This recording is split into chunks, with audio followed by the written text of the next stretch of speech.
Hello, আসসালামু আলাইকুম guys, সবাই কেমন আছেন? আশা করি সবাই ভালো আছেন। সো গাইস, আমরা যখন আজকে জোন বল দিতেছিলাম তখন দেখেন আমাদের সাথে Head there. বারবার কি থেকে কি ঘটে যায়। Head there.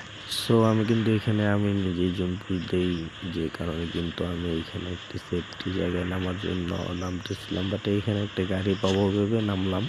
বাট আমরা কিন্তু এখানে কোনো প্রকার গাড়ি পাই না। তারপরে দেখেন কি হয়, আর Head to the আমাদের safe সাথে zone. কিন্তু আরেকটি হাগলু নামতেছিল। তো সে কিন্তু চিল নিয়ে না সরি, ড্রাগন নিয়ে নামতেছিল, হয়তো হাইপার বুকেটটা। তো যাই হোক, আমরা কিন্তু এখান থেকে জিপ লাইনটায় উঠে একদম স্পিডে যখন যাইতেছিলাম তখন একটা জিনিস খেয়াল করলাম যে আশেপাশে কোনো জায়গায় কোনো এনিমি নামে নেই।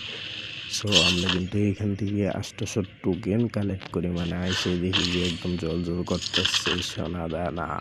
সেইগুলো নিয়ে কিন্তু আমরা Enemy যখন spotted. এইখানে আসি একটা প্লেয়ার নক হয়, ঠিক আছে, Help বাট me. একটু পরে যে এই প্লেয়ারটা আমাদের ৪ নম্বর প্লেয়ারটা নক হয়ে যাবে দেখেন। এই যে বললাম 1 2 3, যাক হলো না আর কি, 4 5 6 7 নিয়ে যায় কিন্তু সে নক হয়ে গেল। সো আমি বুঝতেছিলাম, কারণ ওদের এখানে অনেক এনিমি নামছে, আমি এটা বুঝতে পারছিলাম। বাট আমি এখানে ওই যে সামনে একটা এনিমি কিন্তু গাড়ি নেই গেছে, এইখানেও কিন্তু আমরা কোনো প্রকার কোনো গাড়ি পাইলাম না, যে কারণে কিন্তু আমরা আবার ভাবলাম যে সামনেও তো গাড়ি থাকে। সো ওইদিকে যাইতে চাইছিলাম তখন